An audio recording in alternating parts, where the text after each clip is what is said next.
उपवासाला तेच खाऊन किंवा खिचडी खाऊन खूप कंटाळा येतो, म्हणूनच अगदी 10 मिनिटात तयार होणारा कुरकुरीत जाळीदार उपवासाच्या डोसेची रेसिपी मी आज तुमच्यासोबत शेअर करणार आहे। हा डोसा करण्यासाठी कुठल्याही प्रकारचा साबुदाणा किंवा भगर भिजवण्याची गरज सुद्धा नाही, अगदी 10 मिनिटांमध्ये तयार होतो।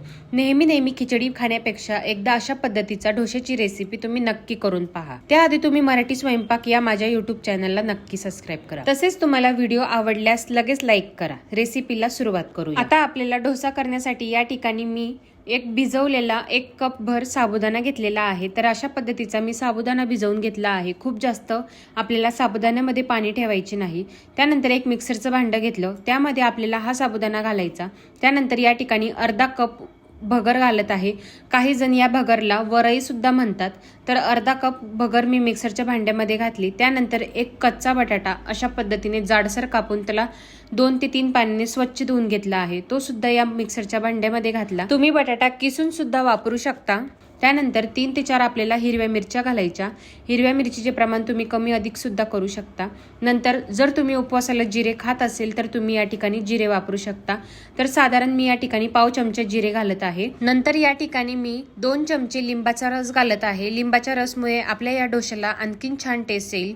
जर तुम्ही या ठिकाणी दही वापरले फ्रेश तर तुमचा डोसा आणखीन छान होईल। माझ्याकडे आता दही अवेलेबल नव्हते, यासाठी मी लिंबाचा रस या ठिकाणी वापरला आहे। आता आपल्याला हे सर्व साहित्य मिक्सरला छान असे बारीक वाटून घ्यायचे। तर अशा पद्धतीचे मी वाटून घेतलेले आहे। त्यामध्ये आपण 1 कप भर पाणी घालून अशा पद्धतीचे छान असे बॅटर तयार करून घेतलेले आहे, तुम्ही बघू शकता।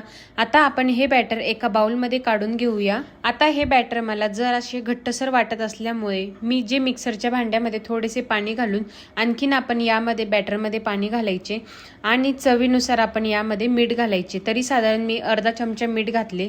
आता मीठ घालून हे बॅटर आपल्याला छान असे मिक्स करून घ्यायचे आहे, एकजीव करून घ्यायचे आहे। ज्या पद्धतीने आपले डोशाचे बॅटर असते त्याच पद्धतीचे आपल्याला हे बॅटर ठेवायचे आहे। खूप जास्त पातळ सुद्धा करायचे नाही किंवा खूप जास्त घट्ट सुद्धा ठेवायचे नाही।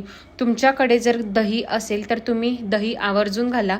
दही घातल्यावर हे डोसा छान असा कुरकुरीत होतो, टेस्टला सुद्धा छान लागतो। आता आपण या बॅटरमध्ये वरई किंवा भगर वापरली आहे। आता ही फुलायला हवी, यासाठी आपण हे बॅटर साधारण 10 मिनिट भिजण्यासाठी ठेवून द्यायचे आहे। तर झाकण ठेवून मी 10 मिनिट भिजायला हे बॅटर ठेवलेले होते। 10 मिनिटानंतर बघा हे बॅटर थोडे असे दाटसर झालेले आहे, घट्टसर झालेले आहे, तुम्ही बघू शकता। आता आपल्याला या बॅटरमध्ये कुठल्याही प्रकारचा सोडा किंवा इनोचा वापर करायचा नाही। छान असं आपले या ठिकाणी डोशाचं बॅटर झालेले आहे। छान मिक्स करून घेतलं, त्यानंतर आपण लगेचच डोसे करायला घेऊया। तर या ठिकाणी मी तवा आधीच गरम करायला ठेवला होता, त्यावर अशा पद्धतीने तेल लावून घेतले। त्याच्यानंतर पाणी असे शिंपडून घेतले आणि टॉवेलनी एका पुसून घेतले। असे केल्यामुळे आपला डोसा छान असा कुरकुरीत व्हायला मदत होतो। त्यानंतर डोशाचे बॅटर घेऊन अशा पद्धतीचे आपल्याला फिरवून घ्यायचे आहे। डोसा टाकत असताना आपल्याला गॅसची फ्लेम ही मोठी ठेवा, मोठ्या गॅसवर आपल्याला डोसा टाकायचा। त्यानंतर याच्यावर झाकण ठेवून 2 मिनिट असेच ठेवून द्यायचे आहे।